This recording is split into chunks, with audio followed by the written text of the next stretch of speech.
Yeah, most of you guys are out there, or you're probably living in a suburb or an exurb. You have a little piece that's yours, or at least that you're renting, and that you're responsible for taking care of. What's an exurb? Exurb? The exurb is where the white people are having to move to now that the blacks are moving to the suburbs. So it's like the next level out. It's like the next concentric ring out, exactly.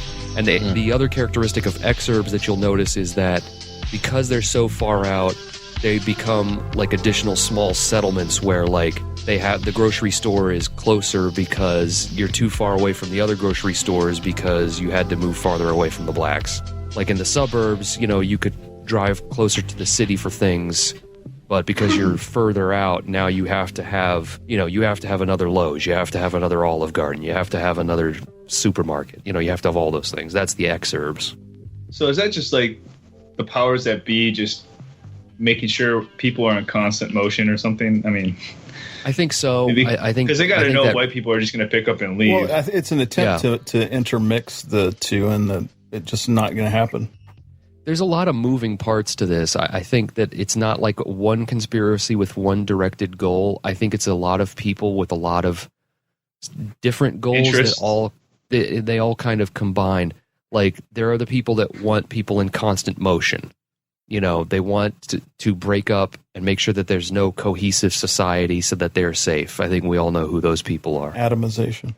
And yes, and then there are the people that want the races to mix together. That's their strategy. So they figure we'll just keep trying to create the diversity, the diverse communities. So that's them.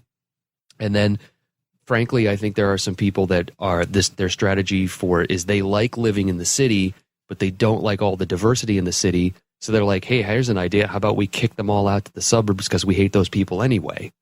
Because if the center of cities are starting to get much more white.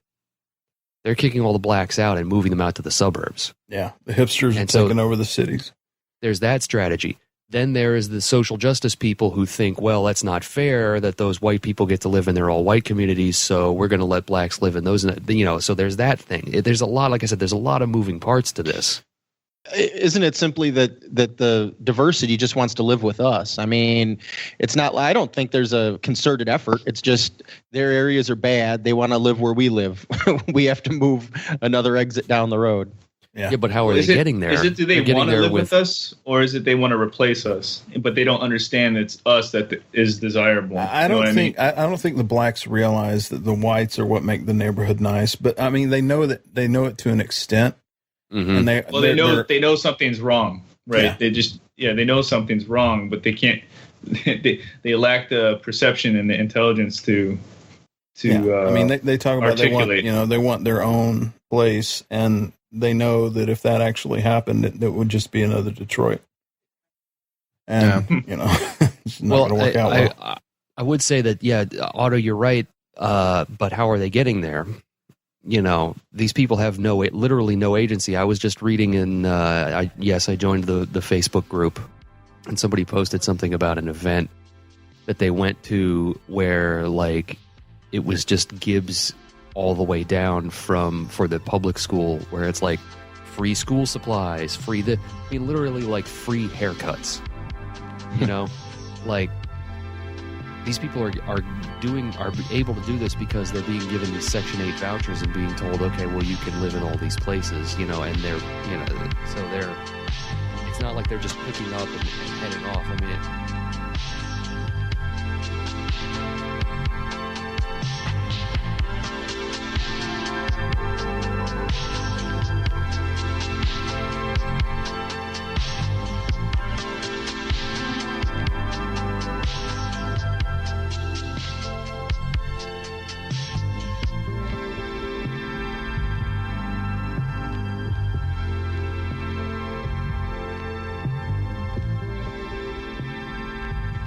it's interesting. It kind of makes me want to look into the whole Great Migration that happened in the 20s and 30s, and if this was because it's like, wait a minute, blacks with agency, how did this happen? For those of you who don't know, the Great Migration is basically when a bunch of black people from the South picked up and moved north for jobs, to cities like, well, Chicago is the most famous example. That's why a city that's founded by, Polacks and people like that became famous for blues music and barbecue because of all the blacks that moved there. And that's, very famous album by Bob Dylan is called Highway 61 Revisited, and that's why Highway 61 runs from Mississippi all the way up to Chicago. So Dindu Expressway. Yeah, the Dindu the Dindu pipeline. So I'm starting to wonder, did these blacks really have the agency to pick up and do this themselves, or did they have a little bit of help? I don't know. Maybe just a little bit.